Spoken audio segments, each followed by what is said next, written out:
요한복음 12장 12절부터 25절 말씀까지입니다.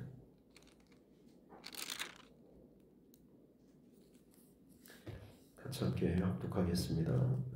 그 이튿날에는 명절에 온 큰 무리가 예수께서 예루살렘으로 오신다는 것을 듣고 종려나무 가지를 가지고 맞으러 나가 외치되 호산나 찬송하리로다. 주의 이름으로 오시는 이 곧 이스라엘의 왕이시여 하더라. 예수는 한 어린 나귀를 보고 타시니 이는 기록된 바 시온 딸아 두려워하지 말라. 보라 너의 왕이 나귀 새끼를 타고 오신다 함과 같더라. 제자들은 처음에 이 일을 깨닫지 못하였다가 예수께서 영광을 얻으신 후에야 이것이 예수께 대하여 기록된 것임과 사람들이 예수께 이같이 한 것임이 생각났더라. 나사로를 무덤에서 불러내어 죽은 자 가운데서 살리실 때에 함께 있던 무리가 증언한지라. 이에 무리가 예수를 맞음은 이 표적 행하심을 들었음이로라. 바리새인들이 서로 말하되 볼지어다 너희 하는 일이 쓸데없다. 보라 온 세상이 그를 따르는도다 하니라. 명절에 예배하러 올라온 사람 중에 헬라인 몇이 있는데 그들이 갈릴리 베세다 사람 빌립에게 가서 청하여 이르되 선생이여 우리가 예수를 배웁고자 하나이다 하니 빌립이 안드레에게 가서 말하고 안드레와 빌립이 예수께 가서 여쭈니 예수께서 대답하여 이르시되 인자가 영광을 얻을 때가 왔도다.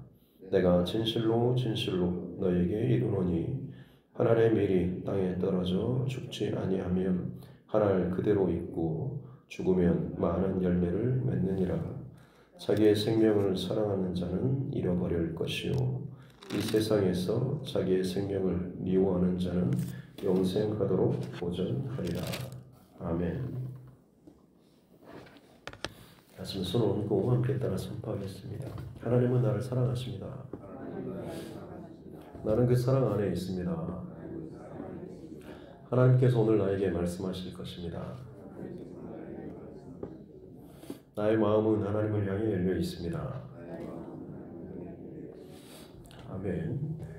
어제는 예수님의 베세다 베단이라고 하는 그 동네에서 나사로와 또 그곳에서 나병 환자였던 시몬의 집, 거기에서 예수를 위해서 잔치가 있었고 거기에서 이 마리아가 예수님께 향유옥합을 부어드린, 그래서 그 여인의 안에 있는 그 사랑의 마음, 주변에 예수님의 그 마음, 예수님을 향한 온갖 계산하는 마음들, 대적하고 죽이려고 하는 그런 마음들이 가득한 그때임에도 불구하고 정말 예수님을 순전히 사랑하는 이 마리아의 그 모습이 어찌 보면 본인이 모르고 한 행동이었겠지만 오히려 그것이 예수님께서 가장 또 기뻐하실 만한 주님의 장례를 또 위한 것이다 라고 이 마리아의 헌신을 기쁘게 받으셨던 것들,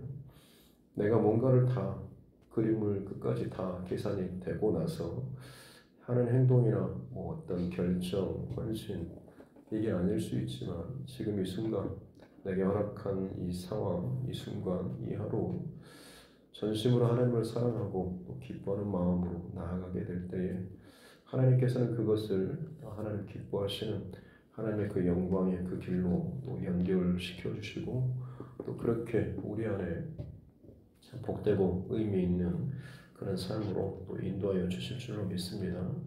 오늘 이어지는 본문에서는 이제 예수님께서 드디어 예루살렘 성에 입성하시는 바로 그 장면이죠.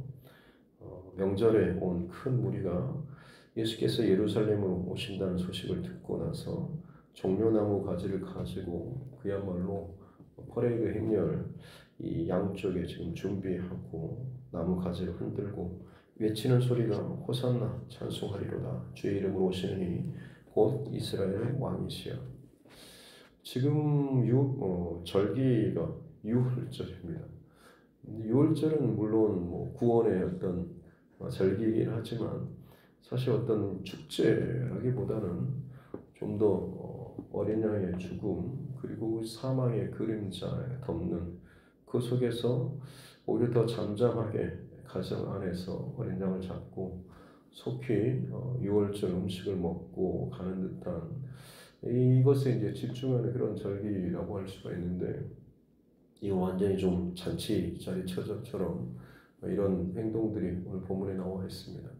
이것은 얼마 전에 살펴봤던 그 수전절, 정식적인 성경의 절기는 아니지만 이스라엘 신구약 중간사에서 그 예루살렘을 압제하던 알렉산더 대왕이 죽고 나서 그의 사후에 네 갈래로 나라가 나눠지고 그 중에 아주 악독한 왕이 예루살렘 성을 정복하고 거기에 이제 제우스 신상을 세우고 자기를 위해서 그 신전이 아니고 이 성전에서 돼지를 잡아서 제물을 올리고 또 기도하고 그리고 돼지고기를 먹으라라는 이 제사장들의 그것들을 요구하고 따르지 않았을 때 그 성전 안에서 그 제사장들의 목을 쳐서 죽이는 또 할례를 행하는 그런 가정마다 아이나 그 집안 전체를 몰살하는 그야말로 어떻게 보면 이 유대 기독교 이 종교 자체를 특별한 구별된 것들이 인정하지 않고 다 섞어버리고자 하는 헬레니즘 알렉산더 대왕이 추구했던 것이 결국에는 세계 시민이라고 하는 모든 이 땅의 사람들은 동일한 한 시민이다라고 하는 것을 만들기 위해서 혼혈 정책뿐만 아니라 문화조차도 섞어버리려고 했던 정책을 펼쳤던 것이고 그의 사후에도 마찬가지로 그 뜻이 그 뒤를 잇는 그 장군들에 의해서도 마찬가지로 이어지게 되었습니다. 그러나 이 유대인들에게 있어서는 이것은 정말 그야말로 죽기보다 못한 그런 수치였던 것이죠. 그래서 이 마카비 그 집안을 중심으로 해서 아들들 가운데 특별히 장군으로 이제 세워져 가지고 그 저들과 전쟁을 치르게 되죠. 한 3년 동안의 전쟁을 치르고 결국에는 승리를 하고 예루살렘 성을 다시금 회복하고 그곳에서 다시금 성전을 정화하고 깨끗하게 고치는 수복하는 정결하게 하는 그런 절기 바로 그것이 이제 수전절이었죠. 그때 BC 예수님 오시기 전 BC 한 146년 정도 그때 일이 있었고 그때 다시금 승리하고 나서 예루살렘 성으로 입성하게 될 때 그때의 장면이 꼭 오늘 본문의 23절의 장면입니다. 얼마나 유대인들이 그 마카비 혁명 이 왕조에 대해서 얼마나 기뻐했겠습니까?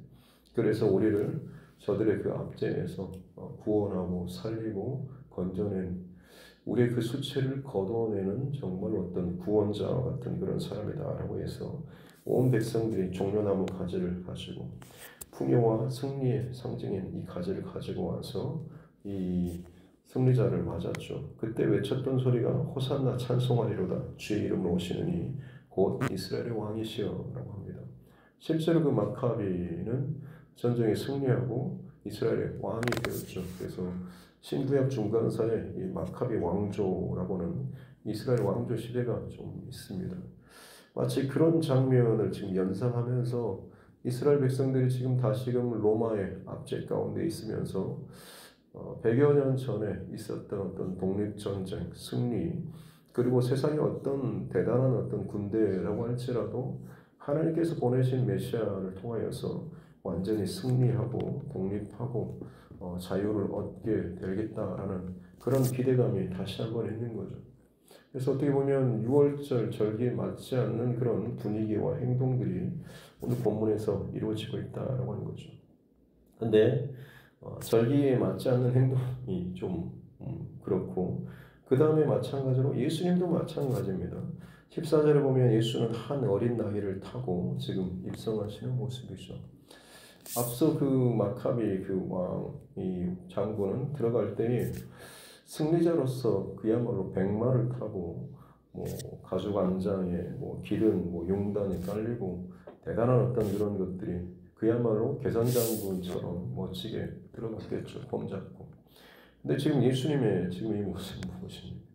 사람들이 막 이렇게 환호하는 것은 비슷해 보이지만 그 백마가 아니고 어린 나귀 새끼, 사람이 한 번도 타지 않는, 짐을 싣지 않는 그런 나귀 새끼입니다. 조랑말보다 더 작은, 정말로 작은, 웬만한 성인이 그 등 위에 타면 다리가 땅에 닿을락 말락한 그런 이 말입니다. 어린 나귀 새끼가 정말 작은 것이죠. 그것도 짐도 한 번도 제대로 싣지 못한 나귀면 그 위에 예수님 타시고 지금 가시는 경우면 얼마나 어색하겠습니까? 뭐든지 처음에 할 때는 어색하죠. 짐승도 그렇습니다.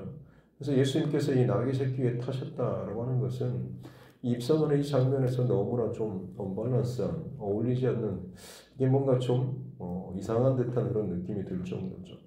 6월절인데 수전절처럼 지금 하는 분위기도 그렇고, 입성하면서 지금 들어갈 때 사람들이 기대하는 그 환호하는 어떤 승리자의 모습과는 또 다른 예수님의 정말 우스꽝스러운 엉거주춤한 지금 그런 모습들, 거기에는 뭐 가죽 안장도 아니고 제자들의 옷, 그리고 사람들의 어떤 융단도 아니고 사람들의 옷이 그냥 여기저기 널브러지고 깔려있는 바로 그 길을 지금 들어가시는 예수님의 이 모습, 좀 뭔가 좀 뒤뚱뒤뚱 맞지 않는 듯한 그런 모습인 것이죠.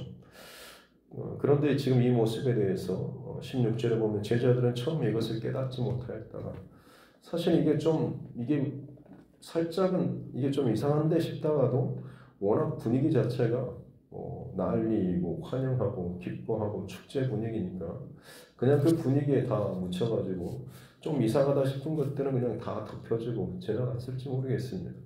그러다가 지금 나중에서야 예수님께서 영광을 얻으신 후에 십자가에 죽으시고 부활 승천하신 이후에서야 비로소 이 모든 것들이 다 예수님께서 지금 걸어가신, 행하신, 말씀하신 이 모든 것들이 다 구약에 예언된 그 메시아의 사역, 메시아의 그 길, 메시아의 그 행하는 그것과 다 연결되어 있다라고 하는 것을 나중에서 이제 깨닫게 되었다라고 기록을 하고 있는 것이죠.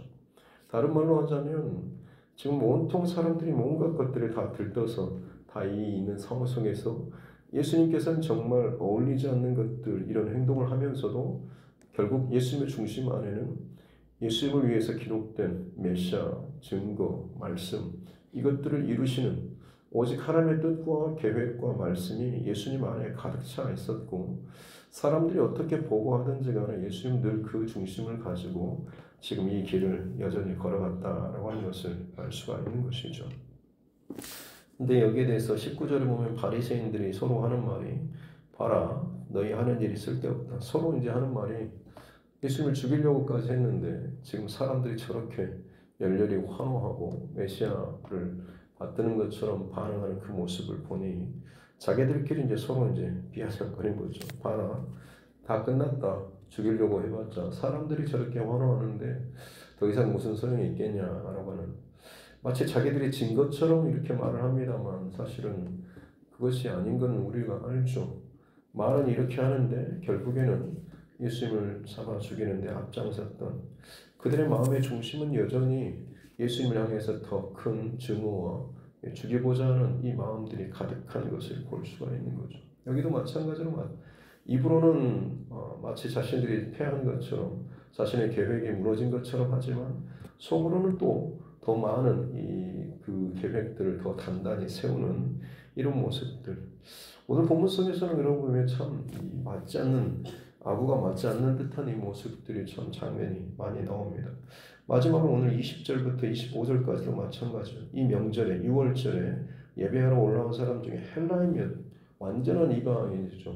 알렉산더 네온이 정복한 그 나라, 그 지역을 헬라 제국이라고 했고, 그곳에서 이 흩어져 있는 많은 유대인들 중에서 정말 온전한 그 이방인들을 아마 유대인들이 전도하고 이렇게 해서 그 이방인 헬라인이 하나님을 믿고 고백하는 이런 사람들이 지금 있었던 것이고, 그들이 절기를 지키고 올라왔고 어느 때인지는 모르겠지만 예수님에 대한 그 소문도 분명히 들었을 것이죠.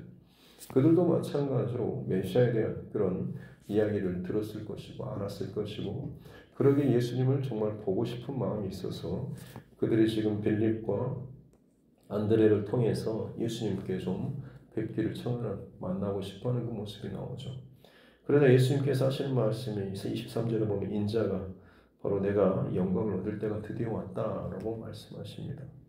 이 말씀은 예수님께서 지금까지 사역한 모든 것들은 사실은 이 유대인들 아니면 이 다른 이 사마리아나 이쪽 지방이었습니다만 순전하게 완전한 이방인과의 접촉은 사실 여기가 처음이죠. 그래서 이들은 몇 명의 헬라인이라고 기록이 되어 있지만 훨씬 더 큰 의미적인 것은 예수님의 그 십자가 죽으심과 부활의 마지막 이 지점이 단순한 유대인 공동체뿐만 아니라 온 세계 열방 이방인들을 향한 이 예수님의 이 땅에 오신 메시아적 사역이 연결되는 바로 그 지점이 오늘 본문의 이 상황 이들과의 만남이라고 할 수가 있는 것이죠.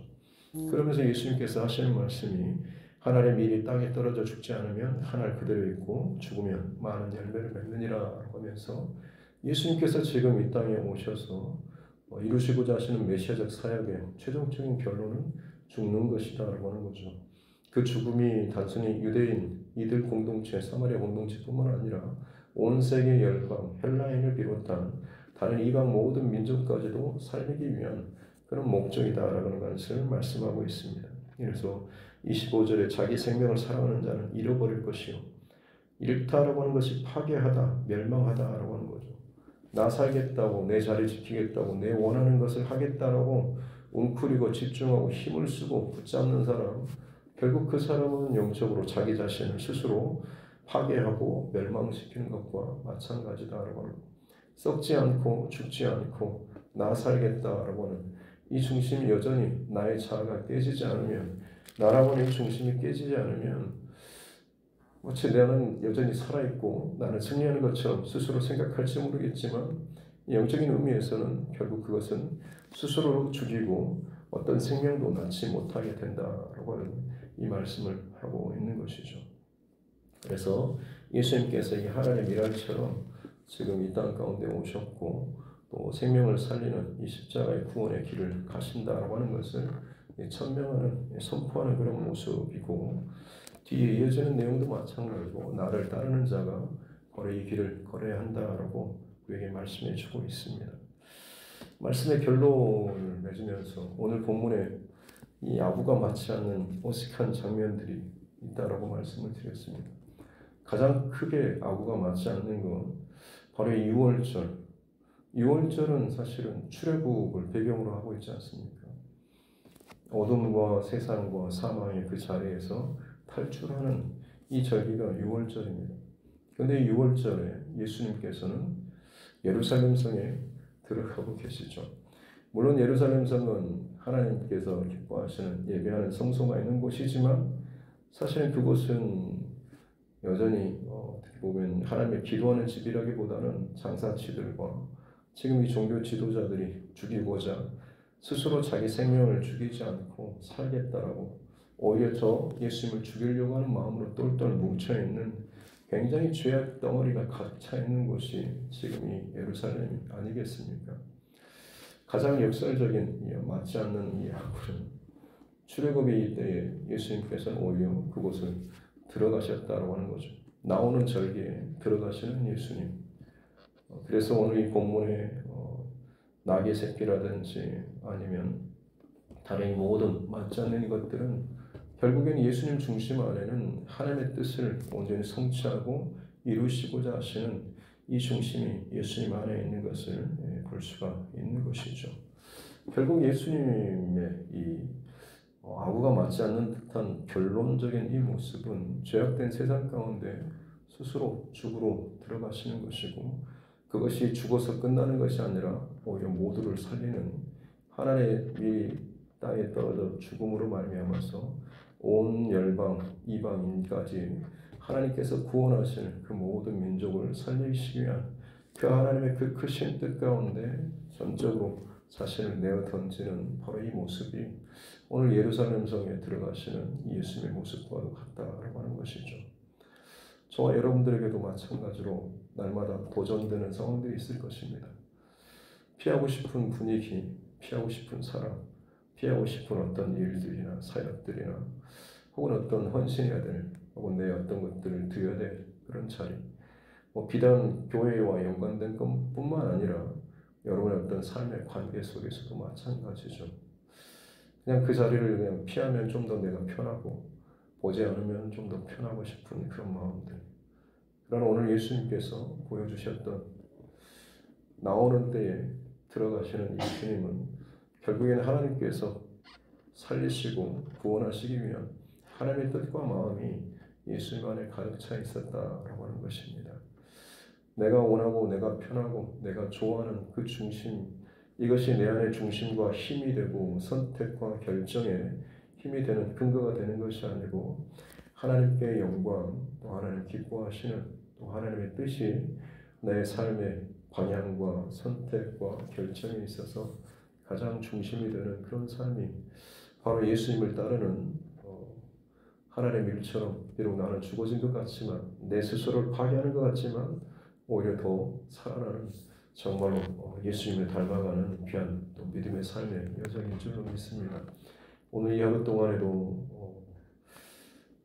우리 예수님처럼 하나님의 중심과 마음 여러분 간직하시고 그걸 지키시고 힘써서 그 길 가운데 순종하며 나아갈 수 있는 주변의 상황들이 어떠하든지 간에 주님의 뜻을 따라서 순종하며 나아갈 수 있는 우리 모두가 될 수 있기를 주님의 이름으로 축복합니다. 기도하겠습니다.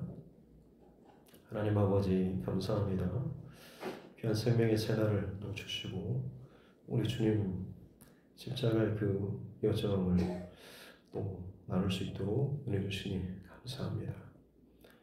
하나님의 뜻과 계획하심과 말씀의 그 길을 걸어가시는 우리 주님, 주변에서 예수님을 대하는 수많은 사람들의 방식과 태도와 또 그들의 삶의 모습들 깨져서 예수님께로 돌이키고 변하는 이들이가 있는가 하면 더 강박하고 완악해지고 자기 살겠다고 썩어서 죽지 않고 남아있는, 그러나 영적으로는 오히려 스스로를 죽이는 이런 중심의 삶의 모습들이 얼마나 많이 있는지요. 동일하게 이 시대 가운데 하나님의 말씀과 은혜와 성령의 감동하심으로 여전히 우리에게 말씀하시고 또 다가오시는 주님, 그 앞에서 내가 지금 어떤 태도와 또 어떤 결정과 어떤 반응을 하고 있는지 다시 한번 돌아볼 수 있는 이 하루 되게 하여 주시옵소서. 사람들의 인기나 혹은 남들의 인정 어떤 것이 아니라 하나님의 뜻이 또 하나님 기뻐하심이 하나님께 영광이 거기에 있는지를 늘 점검할 수 있는 기준이 그야말로 하나님께 있는 그런 믿음의 삶 살게 하여 주시옵소서. 그리하게 될 때에 설사 내가 죽어지는 혹은 내가 정말 싫어하고 불편한 것이라고 할지라도 하나님 말씀과 뜻과 영광과 기쁨에 순종하며 나아가게 될 때에 상상할 수도 없는 더 큰 생명의 영광과 기쁨을 누리며 살게 될 줄로 믿습니다. 이 마지막 시대 가운데 여전히 하늘에 썩어지는 미랄처럼 오늘도 부르신 그 자리에서 나는 죽고 내 안에 예수께서 사시는, 나는 죽고 내 안에 하나님의 말씀이 살아나는 복된 믿음의 삶, 제자의 삶 살게 하여 주옵소서. 성령께서 이 모든 것들을 우리 가운데 가능케 하여 주시고 힘을 더하여 주실 줄로 믿습니다. 감사드리며 거룩하신 우리 우주 예수님의 이름으로 기도드립니다. 아멘. 하늘에 계신 우리 아버지, 아버지의 이름을 거룩하게 하시며 아버지의 나라가 오게 하시며 아버지의 뜻이 하늘에서와 같이 땅에서도 이루어지게 하소서. 오늘 우리에게 일용할 양식을 주시고 우리가 우리에게 잘못한 사람을 용서하여 준 것 같이 우리 죄를 용서하여 주시고 우리를 시험에 빠지지 않게 하시고 악에서 구하소서. 나라와 권능과 영광이 영원히 아버지의 것입니다. 아멘. 주신 말씀 붙잡고 또 교회와 주의 종과 여러분 각자의 기도 제목과 이 나라 정치 위정자들과 세계 열방을 위해서도 또 믿음의 연약한 지체들과 특별히 또 어려분들 위해서도 우리 자녀들과 다음 세대 또 또 타지나 군복무중에 해외에 있는 우리 가족 또 친척들 하나님께서 무엇보다도 내게 붙여주신 영혼 구원의 대상자를 위해서도 오늘 이 하루도 하나님의 일처럼 썩어지는 이 중심 지키고 간직하고 승리할 수 있도록 해달라고 같이 함께 기도하겠습니다. 존귀하신 아버지 하나님 감사합니다. 은혜로 이 하루를 또 시작합니다. 말씀으로 이 하루를 시작하고 또 기도로 이 하루를 시작합니다. 주님, 날마다 내 앞에 놓여지는 수많은 상황과 일들과 형편과 감정과 계산과 계획과 뜻들이 너무나 많이 엉클어져 있고 복잡하게 얽혀있는 우리의 삶. 그러나 주님, 다른 어떤 것을 따르고 다른 어떤 것을 나의 중심에 붙잡는 것이 아니라 하나님의 뜻과 말씀과 계획하심을 늘 붙잡고 그것을 따르고 거기에 순종하며 그것이 내 안에 기둥처럼 세워지는 하나님 그 은혜를 허락하여 주시옵소서. 세상적으로 화려하지 않고 드러나지 않고 변하지 않고 또 남들에게 또 인정받지 못할 수도 박수받지 못할 수도 있지만 그러나 주님, 내 영혼의 생명이 스스로 파괴되고 멸망시키는 선택하지 않도록 도와주십시오.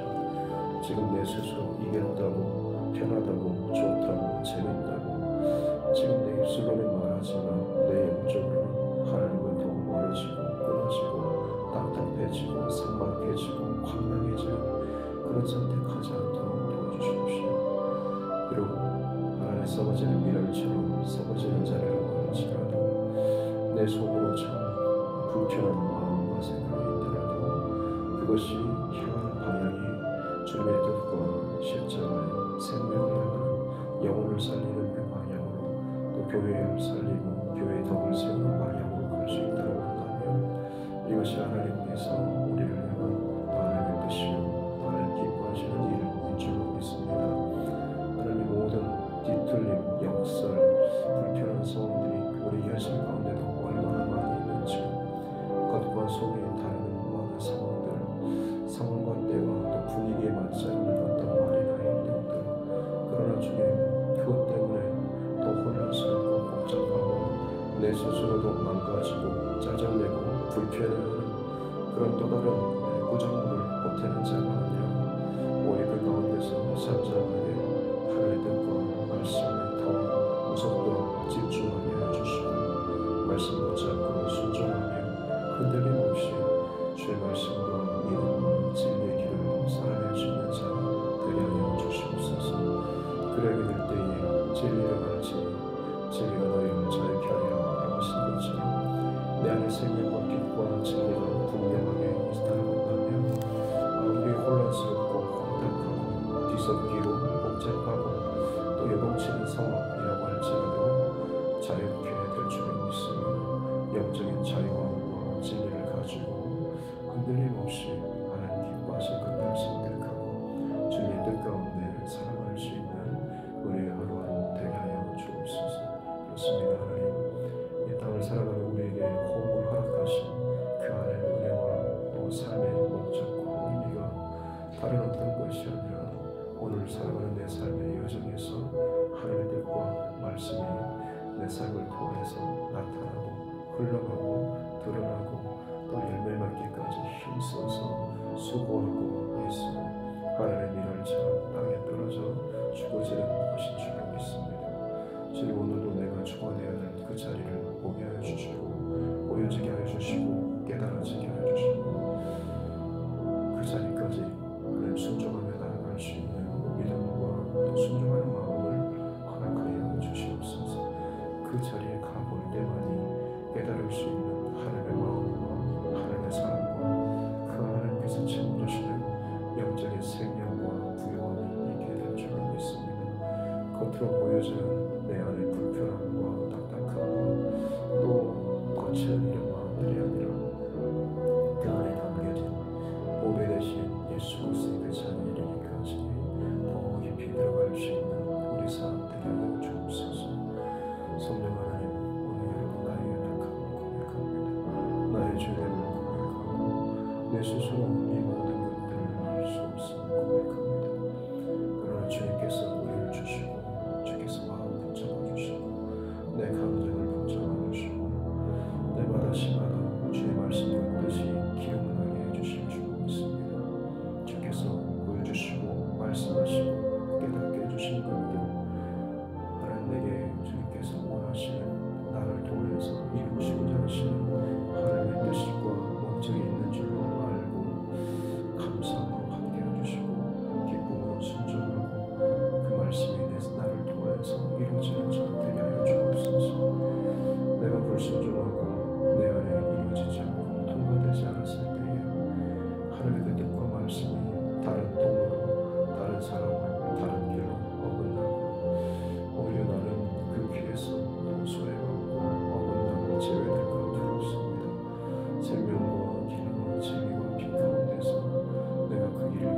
제자들로 또 주님들과 말씀 안에서 함께 걸어가는 자 되게 원합니다.